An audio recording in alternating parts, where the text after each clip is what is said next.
been in the construction business for 23 Mahiya years. naman kayo, lalo sa mga Young anak natin. Rodrigo, what China is doing to the Philippines. So I would presume that in the 23 years, Understanding politics, listening to the right one.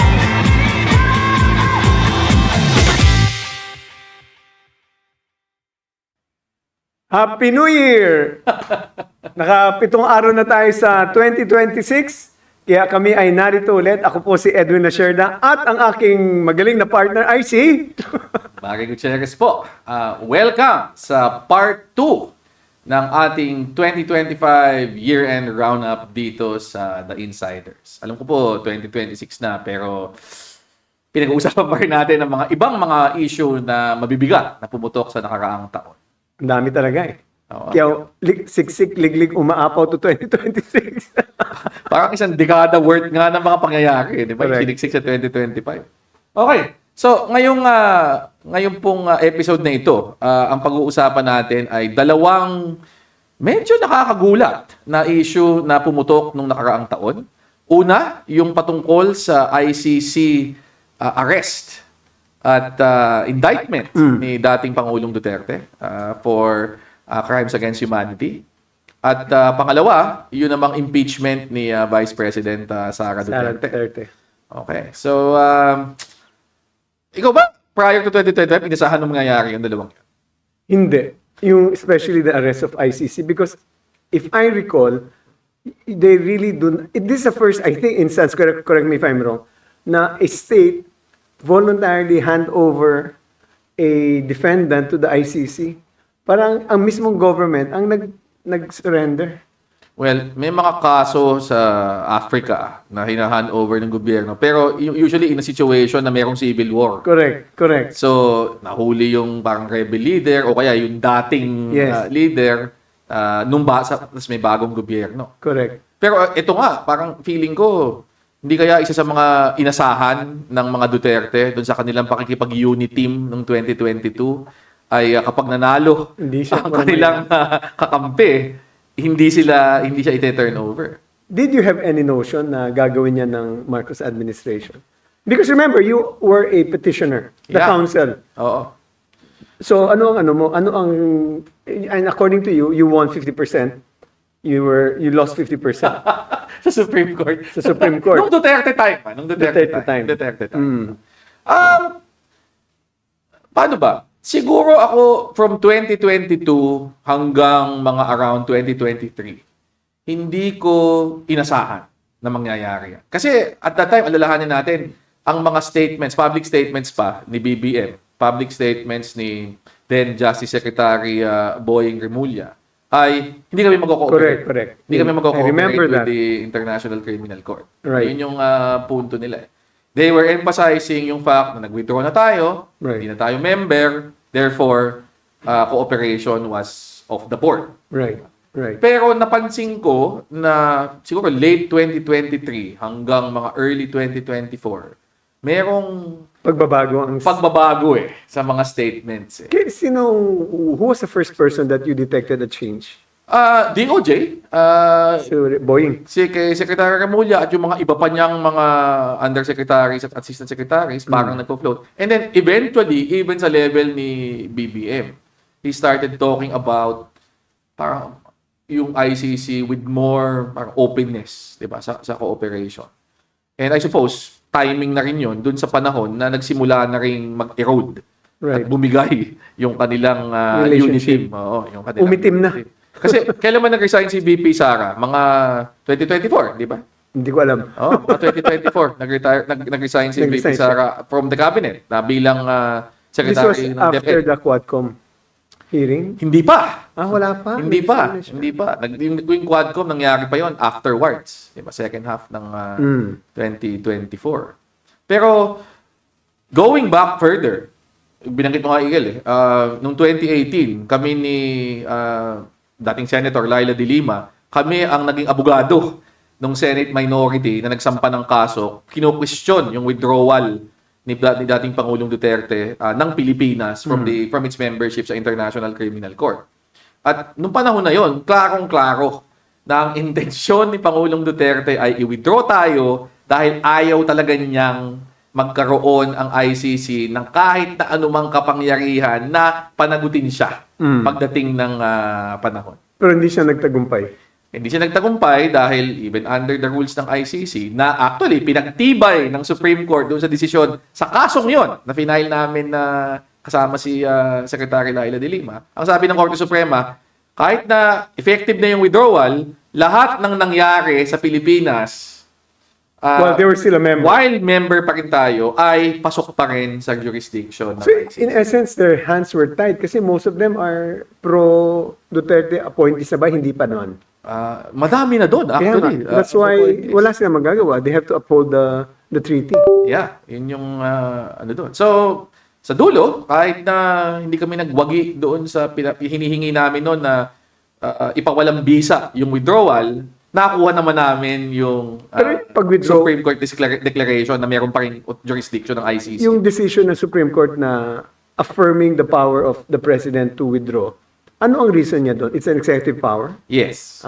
Okay. Pero sa dulo kasi medyo naging ano na rin naging moot in academic dahil lumabas yung desisyon, naging effective na yung withdrawal. Kasi pag submit mo ng intention to withdraw, may 1 year period bago mag-take effect. Pero paglabas ng Supreme Court decision, post-March 2019 na yon, effective na yung withdrawal. Moot na, okay. So moot yung kaso. Interesting. Pero, given yung ganun ng kasaysayan, di ba? Parang meron talaga, withdraw talaga tayo sa treaty eh. Which is a pretty extreme step to take. Right. Sa dulo, doon pa rin nauwi na he was arrested itong Marso, nakaraang Marso 2025, and turned over to the ICC. Laking bagay yun. Di ba? Because at the time, he was so powerful, he thought that he was omnipotent, omniscient, wala siyang nobody can touch him.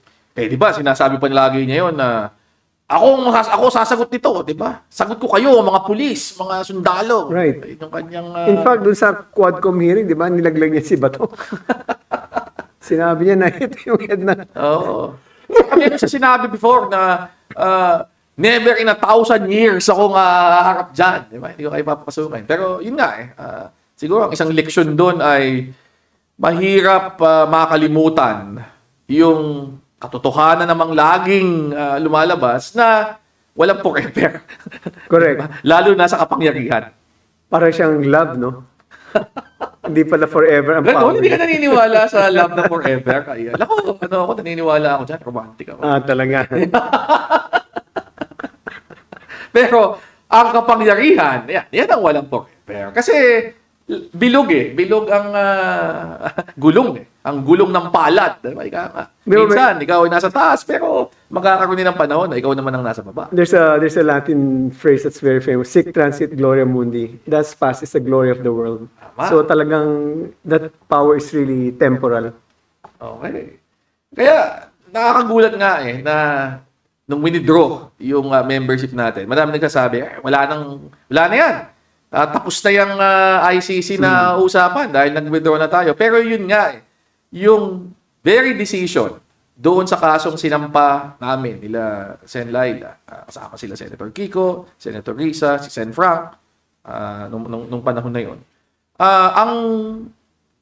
Yung pa yung nagpatibay na actually, sa ilalim ng ating batas, and according sa ating mga obligasyon dun sa Rome Statute, yung treaty na pinirmahan natin, kahit na umalis tayo, basta nangyari yung mga krimen na ito sa panahon na member pa rin ng Pilipinas, meron pa rin jurisdiction ng ICC. At actually, yun ang naging basics. Do you recall the day that he was arrested?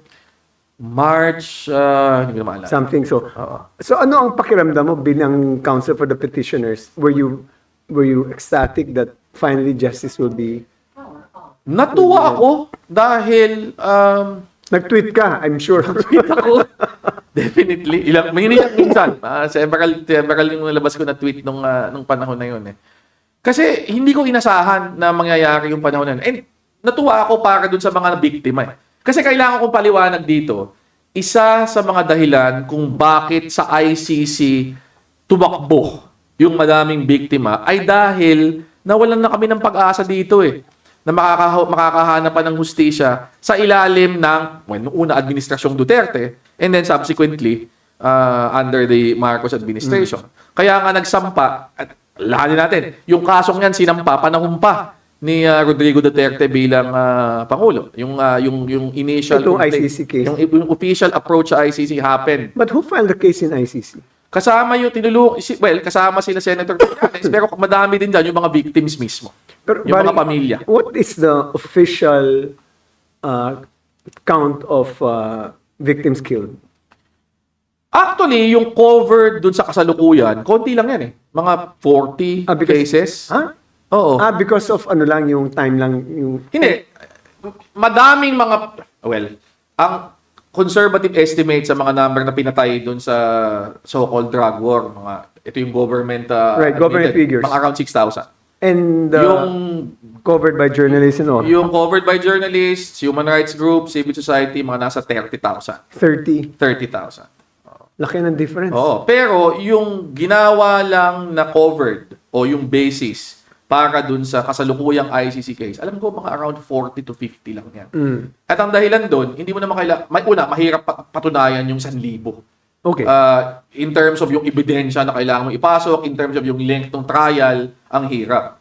And yung 40 is enough to actually serve as a sample of yung killings, total killings na you don't need to get all the ano. Basta Oo. may ano. And that's enough basta to say, may pattern. Oh, yun eh. and that's enough to say that this crime against humanity. Yes.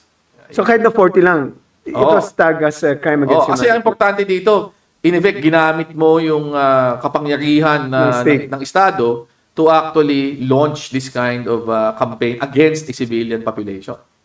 So tingin mo malakas A ang widespread and systematic attack. Yun yung Do you think term. this case is strong in The Hague?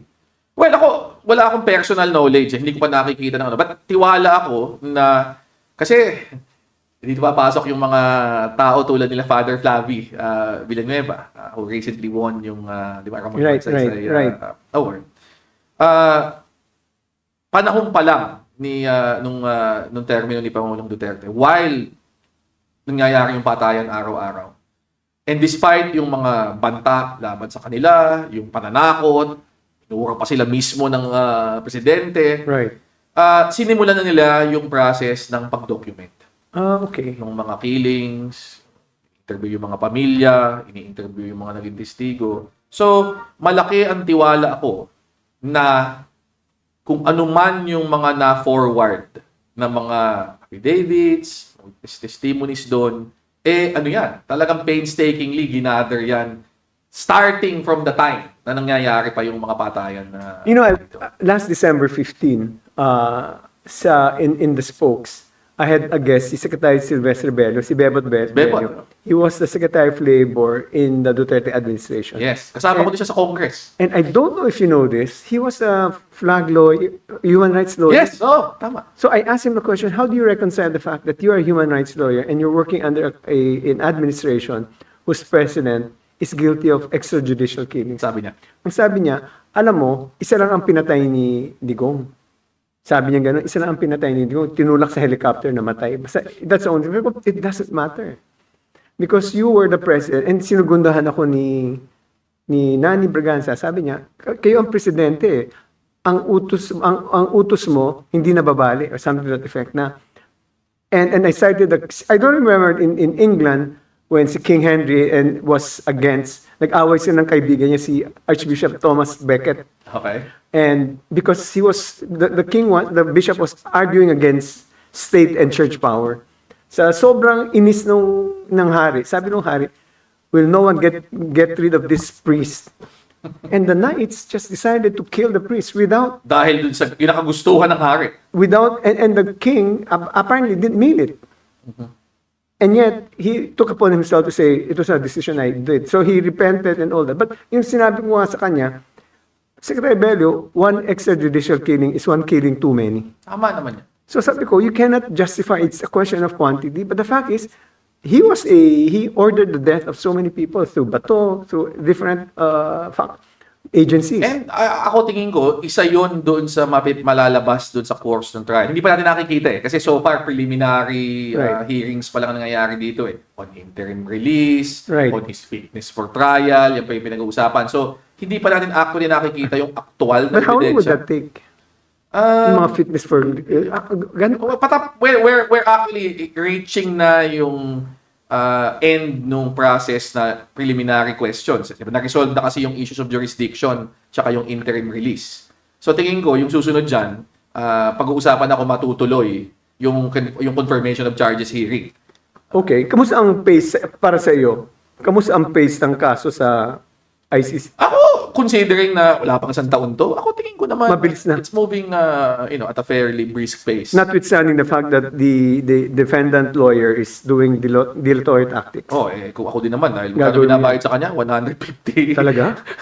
150 billion? Basta, ang What? laki ng binabayad ng mga monthly rate niya. What? Medyo malaki-laki, ha?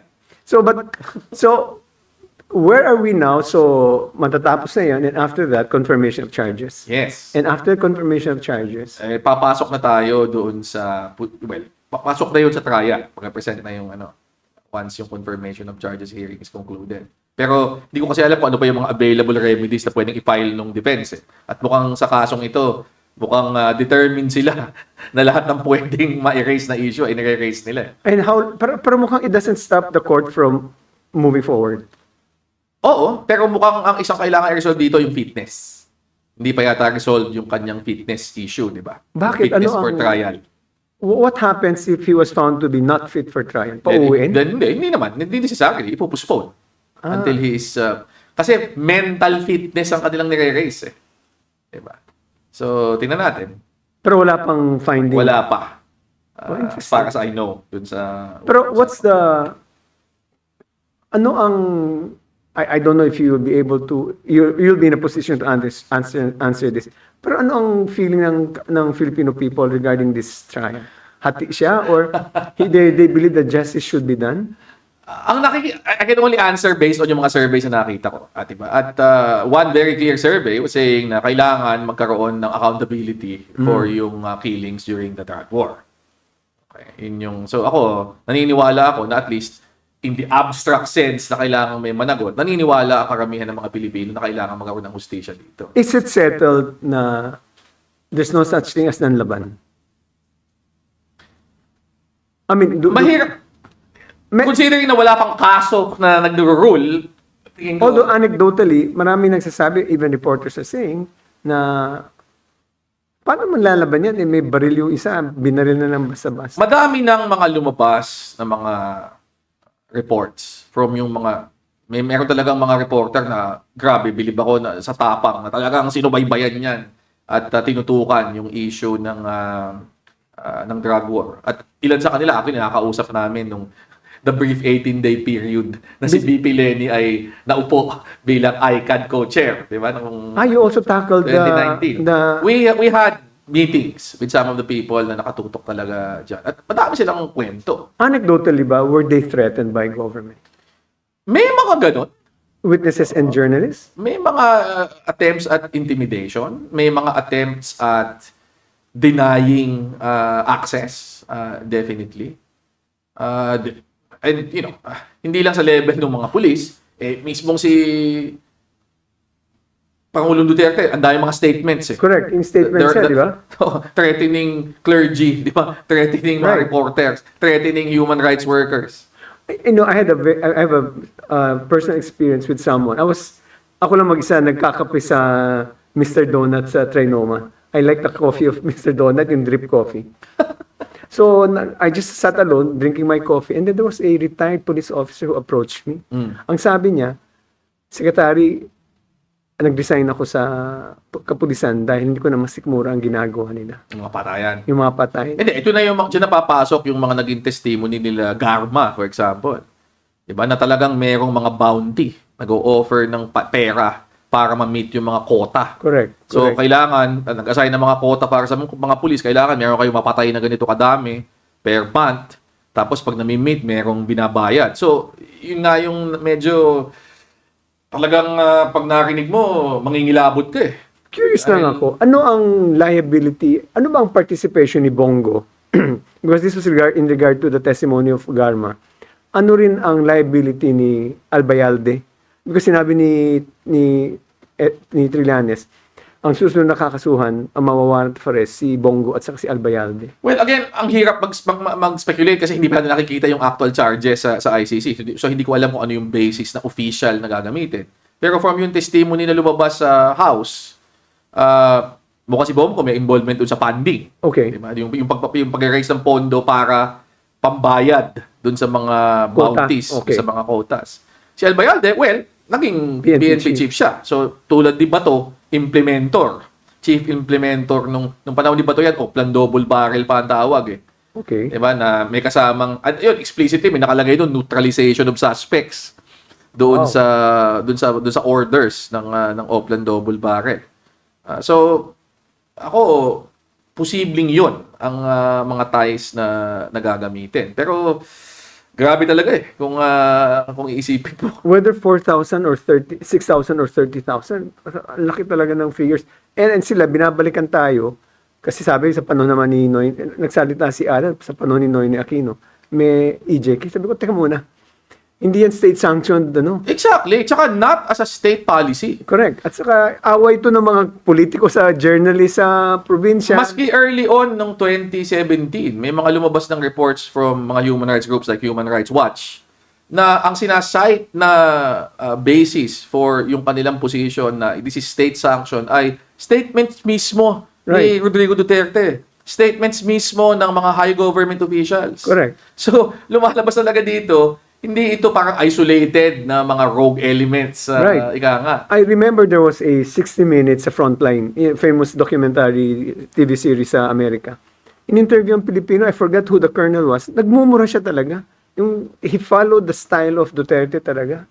Very rough, nagmumura. Yeah. It's really very infectious yung ganung klaseng ugali and the mentality that if you're a drug user, you ought to be killed. Parang gano'n ang attitude Pero nila. yun nga eh, umabot sa point, at doon sa mga testimonies, umabot sa point na hindi na nga mga drug user o drug pusher ang pinapatay eh. Correct. Dahil nga nagkakota, kung sino-sino na lang. Nakalimutan na ba natin si Kian De Los Santos? Correct. Diba? Exactly. Na may test pa bukas, pero pinatay. Dahil kailangan nilang image yung quota. Doon sa kinukwento ko sa inyo kanina na meron kami mga nakausap na mga reporter na tinutukan to. Yung ibang mga kwento nila sobrang nakakakilabot. Isang tumatak talaga sa akin. Ang ginagawa daw, manghuhuli ng mga taong naglalakad sa labas paggabi. Hindi to mga drug user, yung talagang Naglalakad na. gala lang o nagkataon na kayo yung inabutan, kukunin, ikukulong sa safe house. Safe house. Safe house. So, madami sila doon. Hanggang dumami sila. Tapos, sa isang araw, lahat yun, sabay-sabay papatayin, tapos papalabasin, napatay sa isang malakihang raid. Diba? Ito yung mga one-time, diba, Oplan, one-time, big time. Na sinasabi nila na, nagkunda kami ng 5 raid sa probinsya ng Bulacan. Diba? Over this particular period. Ito yung mga taong napatay. Ang lumalabas doon sa kwento ng mga nag-imbestiga talaga, hindi yun pinatay in an actual raid. Mga 2 linggo nang hinuhuli ang mga yan, tinatago sa safe house, tapos sa isang araw, papatayin sabay-sabay, papalabasin. Grabe. Namatay sa raid. Di ba? Parang It's so inhuman. sobrang inhuman, di ba? Kukunin mo yung mga tao, tapos parang tatago mo, parang baboy na naghihintay na papatayin. And we are just Ibang klase. finding cases on the principals, no? So those people who implemented the execution, Wala pa. and they might be even there working among us. At yun nga eh, ang punto dito sa ICT talaga, hindi na isampa ito mga ito dito. Kasi, paano ka magsasampa kung ang mga responsable, presidente, head ng PNP, di ba, Secretary of Justice, lahat ng mga tao, kinunsinti itong pulisiyang ito. Kaya, walang naging choice kundi magpunta sa Bakit isang si international court. DOJ Secretary Aguirre, kasama ba siya? Lumalabas ang pangalan niya doon sa mga supposedly posibleng makakasuhan. Pero di natin alam kung anong mangyayari. So anong tingin mo, what will happen in this case? Suppose, should these cases be terminated before 2028 because of a possibility that Sara might become president? And therefore, it should Ako be tingin finished? ko at this point, kahit na anong mangyari sa 2028, kung yung mga tao na maaaresto na at actually meron ng jurisdiction ng ICC, Hindi na pwedeng ibalik. magpapatuloy na yan. Diba? So tuloy-tuloy na yan. Tuloy-tuloy na yan. Kasi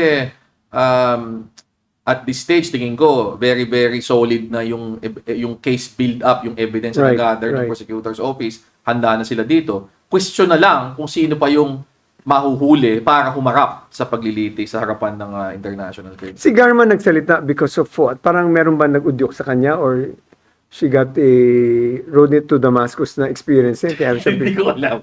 hindi ko alam yung personal circumstances ni Garma. Kasi Kung ano parang nangyari key sa witness kanya siya dito. ngayon. According to Sunny Trilani, she's a key witness now. Mukha ngang ganon.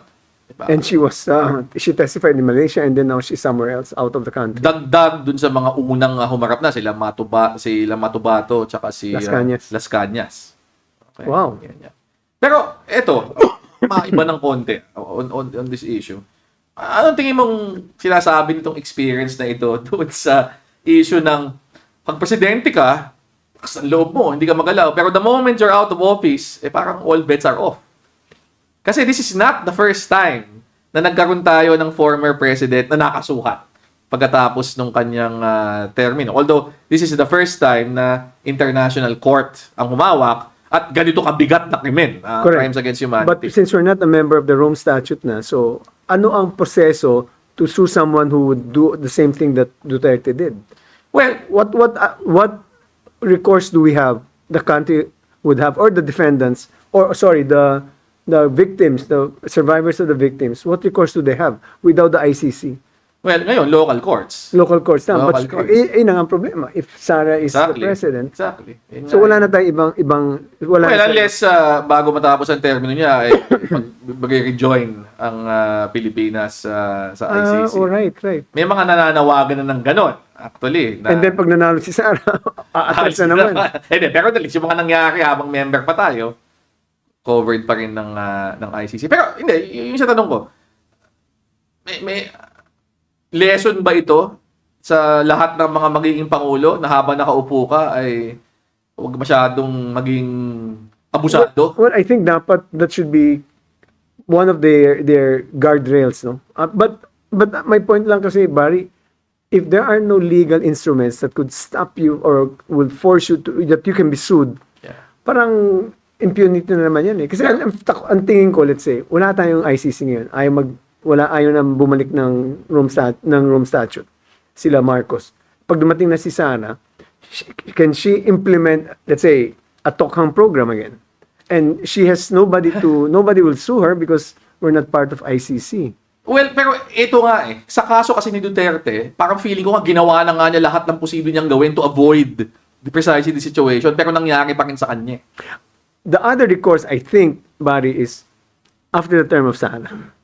Okay. Kasi ang statute of limitations mo, medyo mahaba pag murder, di ba? Ay, 20 years Baka yata. sinusuko mo na makakaroon ng term si Sara. Then, pero prescription of offense, di ba? I mean, what's a statute of limitations? 20 years. 20 years, di ba? So, kung after 6 years, may nanalong presidente who will go after, that's the only recourse, di ba? Although 20 years for murder, for under yung IHL law, imprescriptible ang mga crimes against humanity. Oh, but murder is included in the crimes against humanity, If di ba? it's packaged as crimes against humanity, So, walang prescription yun. wala. Pwede Under pala. Philippine law. Oh, that's nice. Pero ang tanong, ang Philippine courts ba? Kasi, ang nung tinanong si Secretary Remulla, DOJ pa siya, nitong 2025, sa isang Senate hearing, tungkol dyan, nung iniimbestigahan ni Amy Marcos, itong ICC, inadmit niya na wala pa actually mga madaming kaso na final concerning yung mga killings during the so-called drug war. Why is he looking at quantity? I thought pag sa ICC, 40 lang is sufficient. Ay, hindi. Ang point niya, sa Philippine justice system, wala mga kasong na-file. Not To even one. demonstrate na kaya nga sa ICC nagpunte. Kasi our own system has actually failed us, which is a fairly candid admission coming from yung Justice Secretary mismo. Somebody mentioned this, no? To evade the jurisdiction of ICC, I'd commit a crime here Okay. so that kakasuhan ka so hindi ka dadalhin sa ano. Is that possible? No. They have preference over ano? Walang preference, pero the Philippine government can always choose to surrender you. And say na tsaka na lang namin i-resolve yung kaso dito. Hindi automatic na porke may kaso ka dito, So, dito muna. I'll commit a crime, hindi lusot yun. Hindi. Kailangan mo pa rin ng some kind of political decision on the part of the government. Sige, gagawin namin dahilan yan to keep you here. Mm. Interesting. Point. Pero yun nga, ako, yung sasabi ko kanina, si Duterte did everything na nga para to try and avoid consequences after his term, di ba? Right. He withdrew from ICC, he ensured na yung successor ay alyado niya, pero sa dulo, he still ended up having to face the consequences ng mga ginawa niyang pagpatay. Well, that's ng justice. Yeah, yun nga. It all fell to naught. So, at least hindi Pyrrhic victory yan ng mga taong bayan. Okay. Pero, eto, kanina, napag-usapan natin first part ng ating recap last time. Yung epekto ng arrest doon sa naging political fortunes ng Marcos administration, especially during the 2025 midterms. By and large, tingin mo ba nakasama sa kanila ito naging desisyon nila ito o Yung handling ng messaging was nakasama sa kanila. Okay. I think legally and on a purely legal front, it was the right thing to do. Because he had to be held to account because of the murders that he had ordered and as principal. But the messaging was quite lame. Kaya nanalo ang mga Duterte side in convincing people this was inhuman. Sila, yung pumatay pa, inhuman pa yung trato sa kanya. Di ba? Parang na bumaliktad ng mundo. So, but it was the lack of a very powerful message why the government had to do what it did that caused them to lose the popularity, the approval of the people. Pero, di ba, given something so momentous, ganun kabigat na desisyon, hindi ba parang dapat nagkaroon muna ng usapan? Ano yung magiging strategy natin dito pag nangyari? Ano ang magiging paliwanag natin? Yeah, Paano natin i-mobilize yung ating mga puwersa para to get our message out? we can only guess, but I would imagine they'd gone through the process. Kasi may PR silang guy there eh. But I don't know what happened. Kasi pag Sinoy yan, matapang Sinoy, iba yung messaging niya. Iba yung character niya, matapang eh. Tama. Talagang, but si President Marcos is an affable man. So, kaya medyo na-dilute yung strength of the message. Kasi legally, tingin ko, malakas yung basis eh. Right. They had the Supreme Court decision saying na They have ICC continues to have jurisdiction. Right. Diba? They have yung IHL law na nagsasabi na kapag mayroong case before an international tribunal, you can surrender. Right. Yung mga, anong yun? They had yung ating obligations to Interpol. Saying na kapag nagkaroon ng request or a red notice, kailangan mag-comply. Diba? So, legally, solid yung foundation eh. Parang ang kinapos doon sa paanong maipaliwanag ito eh. Ayun na nga, ang pinaka-importante, you fail to communicate well with the people. And that's almost always the bane of government when they don't plan it out well. Pero moving forward, tingin mo how should they continue to handle it? Kasi ngayon, hindi pa naman tapos itong usapang ito. Patuloy pa rin ang mga bring him home na panawagan. Diba? Patuloy pa rin ang messaging na kidnapping daw ang nangyaring yon. In fact, ngayon, nagtatago si Bato. Senator Bato. Isang nire-raise ng mga kanyang mga supporter. Tama lang na magtago siya kasi kinikidnapping siya eh. Pero, So, paano dapat i-handle pwede, nung baka, I hope the government learned their lesson in the Duterte arrest. Baka pwedeng i-apply yun, whatever needs to be learned, or what was learned, i-apply yun sa kaso ni Bato in the apprehension. Baka, message should be forceful, whatever, no? I think they should learn from that eh. But, inevitably, medyo, alam mo, ikaw na nagsabi, hindi transferable yung charisma ni Digong. Totoo. Si Bato, obviously naman talaga, sarili niyang nagsasalita siya, papatay. Hindi, tsaka sa akin, kung magtatago ka rin pala, huwag ka na magpanggap na magbabatapang ka pa eh. Parang lalo nakakawalang bilib eh. Tama yun. Sa wag na ho kayo mag-wig Bato. Diba? Kung halimbawa, mamatapang ka, laila dilima ka dapat. Di ba? Hindi ako magtatago, haharapin ko yan, and then gagawin mo. Tama. Tama. Hindi yung hulihin na ako para samahan ko si Tatay Digong doon. Tapos biglang mabilis mo sa alas 4, wala ka na. Oo. At isang buwan ka nang nawawala sa Senado. Exactly. At, ano wala balita doon? Di ba? Balita ko sila Senator Sani daw, magpapaili yata ng ethics complaint eh. Oo nga, kung... what's the nature of that? Ano, bakit gagawin yan? Hindi, kasi yan yung naging sagot ni Senate President Tito Soto. Oo. Kasi ang dami na nagsasabi, si Bato, hindi na nagpapakita. Yung dapat chiner niya na hearing ng budget ng defense, hindi siya nagpakita. Hindi niya ginagawa yung trabaho niya. In the meantime, tuloy-tuloy siyang sumusweldo. Hindi ba dapat meron ng sanction yan? Right. Ang naging sagot ni Senate President Soto, kung meron kayong reklamo, file kayo sa ethics para ma-action na namin. So mukhang ngayon, i-call sila ni... Sino magpa-file? Sila, ewan ko kay Senator Sani, pero narinig ko siya yung nagsasabi na may magpa-file. O, ayun. Tingnan natin. Pero it will prosper, sa tingin mo. Pwede kasi mag-sanction ang Senate ng sarili niyang membro. Pero kung gusto niya mag-expel o mag-suspend, kailangan two-thirds vote of all. Wow. Parang yung nangyari kay Meow Meow. Oo nga. Kay Meow Meow, di ba, sinuspend for 60 days. Pero kaya, enough votes also to expel. Two-thirds. Oo. Maabot ng two-thirds vote sa plenary, kaya suspended. Kaya ngayon, si Meow Meow parang tumahimik na. Tinake down yata yung mga posts na maanghang eh. Oo nga. I think sabi mga 24 posts yata yun. So, yan ang next step na mukhang gagawin ni Sonny Trillanes? Mukhang ganon. So, tingnan natin kung anong... Tapos, ibang usapan kung anong magiging action naman ng So, Senate. there will be a decimation of the Duterte senators, no? At saka, huwag natin kalimutan, Bato, ang mukhang on the chopping block para surrender at indictment sa ICC. Pero may mga ibang pangalan pang lumulutang. Bongo, supposedly. Bongo. May mga naririnig akong Sara Duterte, kasama daw. Sa? Doon sa mga posibleng makasuhan. Sa ICC? ICC. Oh, really? Pero hindi ko alam gaano katotoo.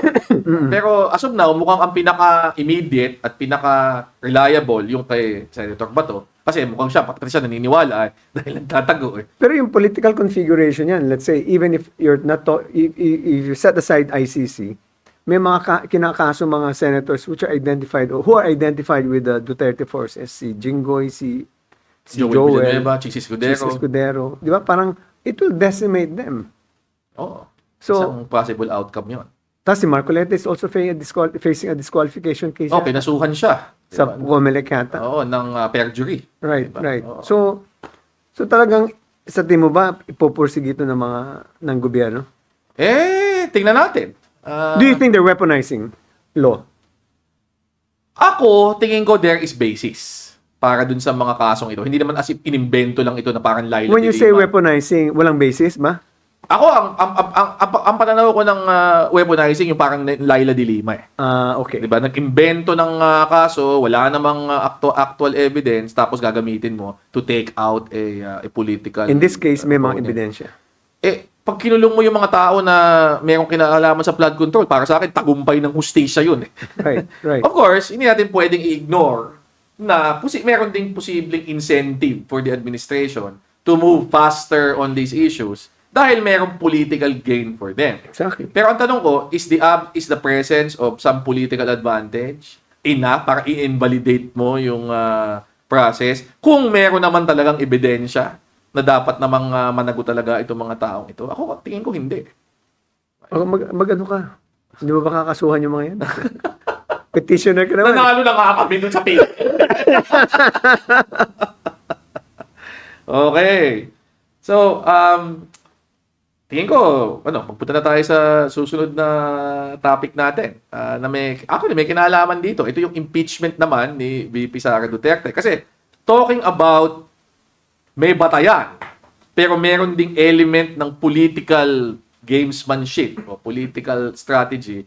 Eksakto, yan yung impeachment. Right. So, of course, alam naman natin lahat ng nangyari. Noong February, nagkaroon ng boto sa House of Representatives impeaching the Vice President. Right. Dapat, under the Constitution, dahil nakakuha ng suporta ng at least 1/3 of the House, forthwith, diretso na sa Senate trial. Pero, dinrable ni Chis Escudero, 5 buwan ang lumipas until umabot na ang Supreme Court ay nag-decide na Pero si constitutional Cheese was down. identified as a administration senator that time. At that Ay. Ano ba tingin mo? Bakit siya nag-dilly-dally or nag-delay? Tingin Utos ko ba- from the start, meron siyang ibang laro. Or is it something like the PANAS wasn't solid on filing an impeachment case? There was a debate within the PANAS. Should we file? Should we not file? Parang ganun yung impression na lumabas, particularly after nagsalita ni BBM na, hindi, ano lang yan, Congress lang ang, it's a congressional issue. Hindi kami makikialam. Distancing himself. So Pero, kasi ang isang bagay na hindi ko makalimutan, hindi ko alam kung ino-overestimate ko lang yung significance. Ang unang pumirma sa endorsement, si Sandro Marcos. Hindi mo ako maniniwala na si Sandro Marcos gagawa ng ganung kabigat na desisyon, political decision, na walang approval ng kanyang tatay. Eh, di lalo nga, that's called mixed messaging, di ba? Ikaw, alam mo, yung Sandro would not sign without the consent of the father, at least by instruction. And then the father says, that's just Congress. Exactly. So that's mixed messaging. So, if you were someone who is pushing for impeachment, you'll ask yourself, ano ba talagang position ng and that happens. And during our time, it also happened. Ano ba talaga position nyo? Di ba? It's very common. You look to whether you look to the president, to the PANAS for guidance eh. Di ba? Like yung kay Corona, talaga the president was firm. There were some people who tried to convince him in a Christmas party.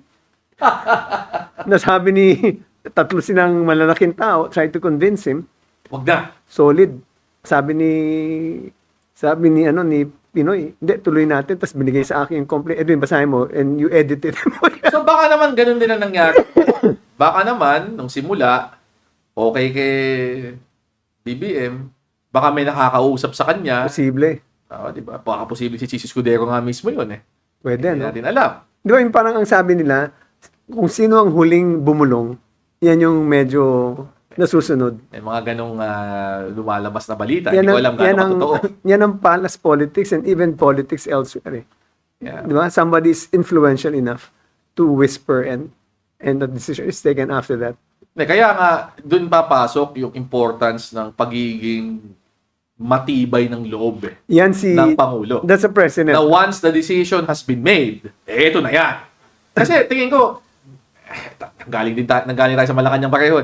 Walang shortage, hindi kinakapos yung mga tao na magbubulong sa presidente. Na meron silang sariling bitbit na agenda nila o agenda ng iba na ilalapit sa presidente. At kung yung presidente mismo ay hindi buo ang loob sa isang particular na desisyon, posible nga mangyari ang parang pag-flip-flop na ganyan. We had a case. This was the case of GMA. Should we stop her from leaving? The president was still getting our consent. So he called a number of few cabinet officials. Ako una nagsalita. Sir, baka we don't need to aggravate the situation. She has not done anything. You might, if you do that, you might affect the support of the... Pucha, ikaw pala, mabait pa nun ah. No, because there's wala pang I'm a lawyer, abogado. Wala pa siya nagagawang offense. Ang problema ni GMA, you know what? Sabi daw magbe-medical siya. Pero meron siyang speaking engagement sa Clinton Global Initiative.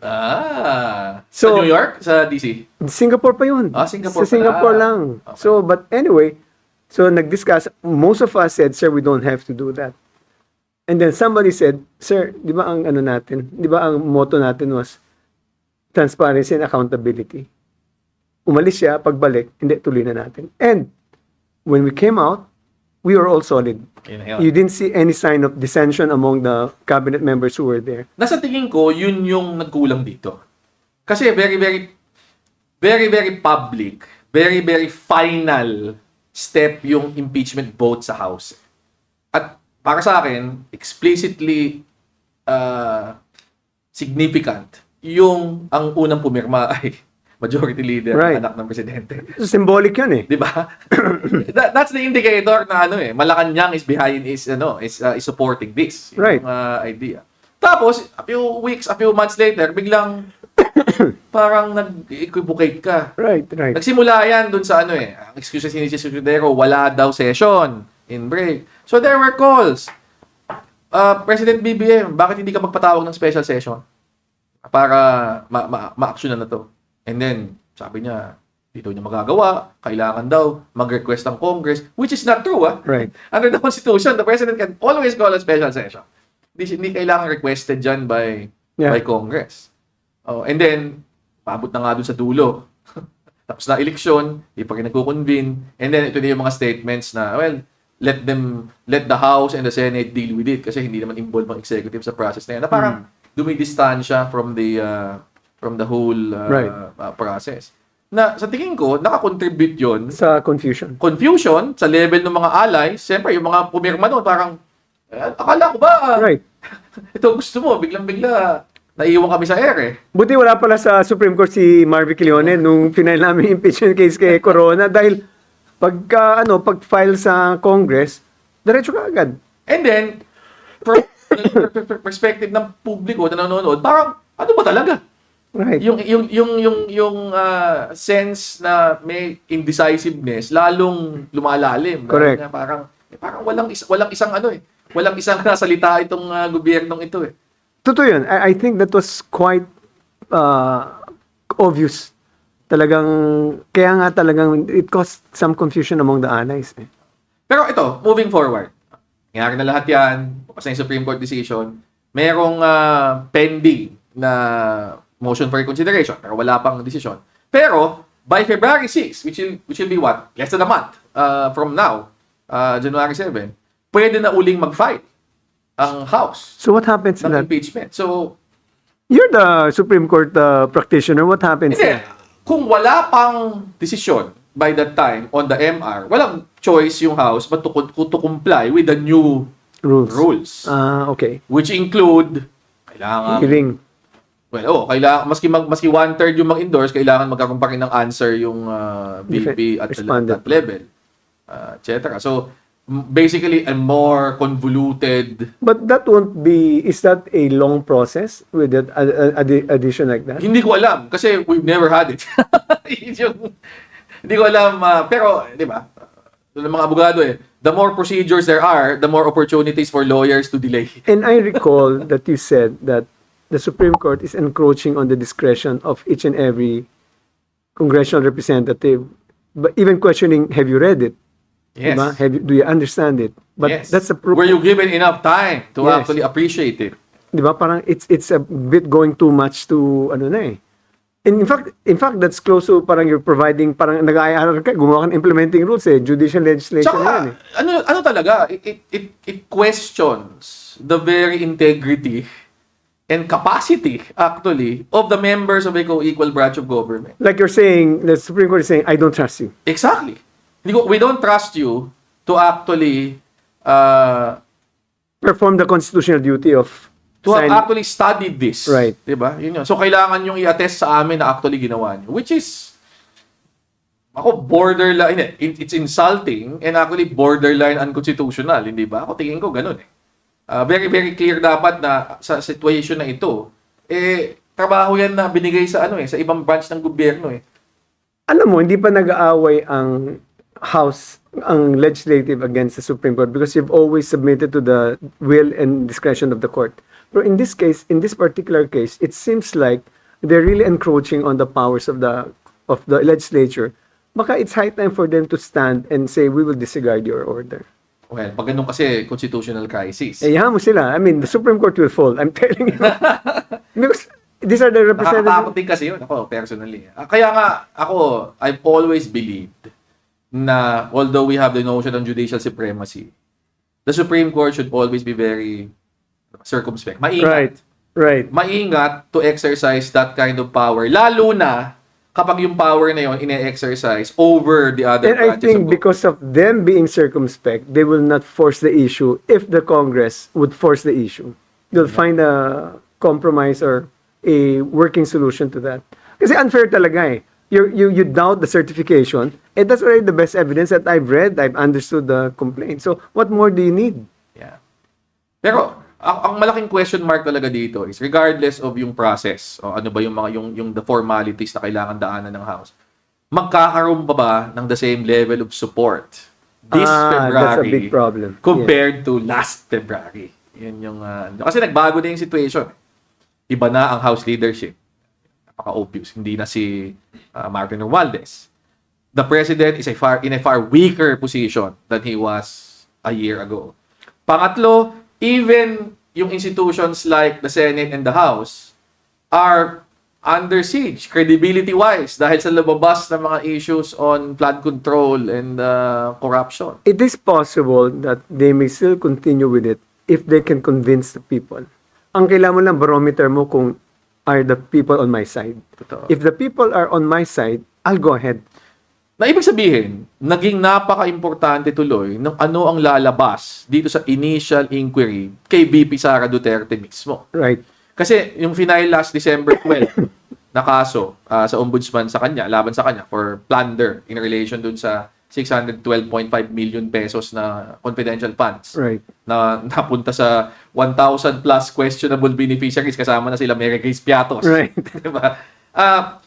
Bahagi kasi ng trabaho ng ombudsman under the ombudsman law, pwede siya mag-investigate ng impeachable officials for the purpose of determining kung dapat bang mag-file ng impeachment. What do you mean? Beyond the complaint?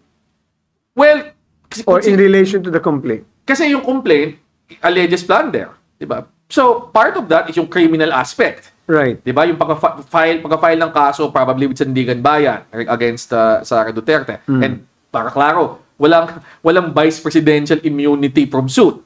So, pwede siyang humarap sa criminal cases while she is still vice president. Pero, ang isang offshoot kasi nun, kung corruption niya, kung merong involvement dyan ng betrayal of public trust, kung makukonsider yan na high crime, pwede siyang basis for impeachment. And under Section 21 ng 6770, yung ombudsman law, pwede actually saklawin ng ombudsman yung possibility of filing an impeachment. Obviously, hindi siya magpa-file, pero can recommend.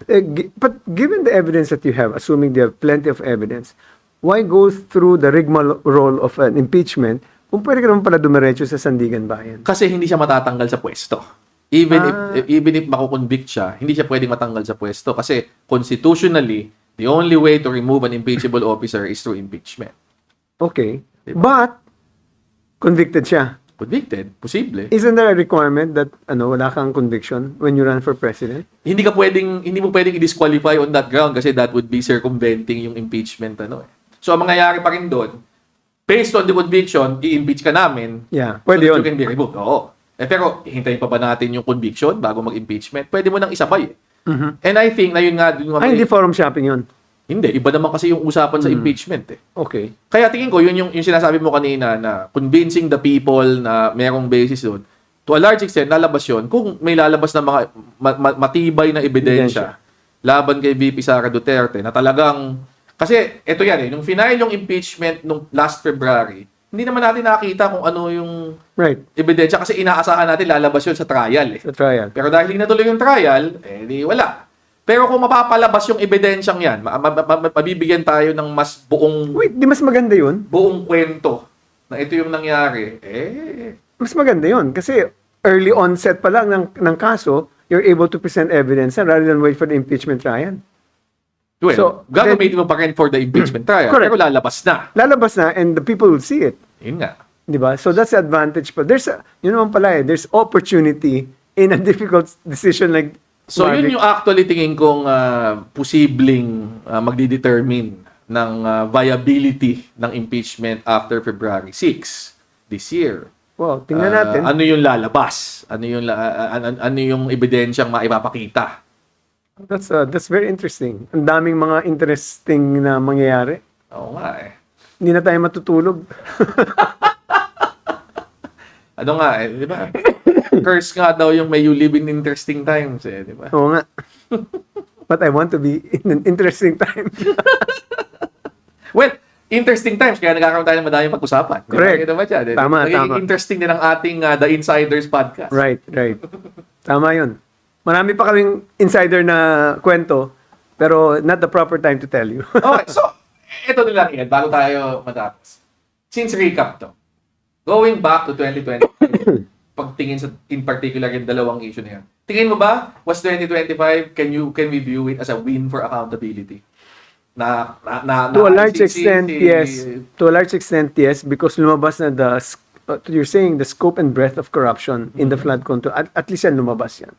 But to a certain degree, hindi rin because wala pa nakukulong. Incomplete. Incomplete. Actually, nasimulan, Nasimulan. pero incomplete. Lahat actually. ICC. Nakasuhan si dating Pangulong Duterte pero hindi pa tapos yung trial, obviously. Lumabas yung revelation sa flood control, ongoing investigations, pero wala pang nakakasuhan, wala pang naaresto. Na isampa yung impeachment laban kay VP Sara Duterte, pero hindi natuloy. Right. Pero nabuksan at ngayon meron na namang pagkakataon para makita natin yung buong katotohanan tungkol dito. So, baka yung nasimulan ng 2025, makikita natin Sa 2026. mag-bear fruit, magbunga. Pero kailangan natin si 2026. Fernando po eh. Ano bakit? Kasi di ba sinabi ni Fernando po, umpisan mo. Tatapusin mo. Di ba? Kailangan natin si Fernando po. Okay. So, yan na po ang ating conclusion ng part 2 ng ating 2025 year-end recap. Ano yan? Meron ka bang joke na panghahabol? Meron. Buena mano para sa Buena mano. Buena mano para sa 2026. Sana matawa kayo. Dapat meron ka pang isa para sa Feb 17. 17. Pero for now, di ba? Mag-i-check ako. Pero hindi ko na- Oh, ito. Di ba si Atong ang kinasuhan Okay. sa Sabong? Di ba? Yung sa mga sabungero. Si Sabong, di ba? Paano mo alam kung may tanga sa sabungan? Okay, paano mo alam kung may tanga sa sabungan? Pag may nagdala ng pato. Paano mo alam kung may mas tanga sa sabungan? Sige, paano? Kung tumaya sa pato. Paano mo alam kung may sindikato sa sabungan? Kung nanalo yung Kung pato. nanalo. Ang galing ni Barry. Parang hindi ko alam yung mga yung tungkol sa sabong pero alam ko yung tungkol sa So maraming salamat. Happy New Year. So expect more of our podcast and our explication and explanation to all of you. We thank you for the last year. Yeah. Marami kaming nasabi. Huwag ho kayong magsawa. At maraming salamat talaga sa inyong patuloy na suporta at pagsubaybay dito sa The Insiders. Nung sinimulan namin ito nung kailan ba? October 2025. Medyo modest naman yung expectations natin. Gusto lang namin makapag-provide ng espasyo para yung mga tingin namin hindi masyadong napapag-usapan o yung mga pananaw na hindi masyadong nailalabas ay mailabas. At naipapaliwanag ng Napaliwanag ng maayos. Pero overwhelmed kami talaga dun sa level of support, yung interest, yung mga nagsusubaybay every week, yung mga nanonood sa replay, yung mga nanonood hindi lang sa loob ng Pilipinas pero sa mga ibang bansa, talagang sobra kaming touch na touch. Kaya sa pagtatapos ng taon na ito, kahit na January 7 na ngayon, gusto namin ipaabot ang aming taus-pusong pasasalamat sa inyo. Taus-pusong. At sana huwag kayong magsawa. Huwag kayong magsawa. Madami tayong mga bagong mga i-introduce sa ating podcast ngayong Correct. taon na ito. In-explore natin by February yung magkaroon ng more than once a week. More than once a week. Request yan ng ating mga viewers. Ni-request din nyo na magkaroon na tayo ng availability sa mga platforms tulad ng Spotify o Apple Music at tatrabahuhin din namin yan.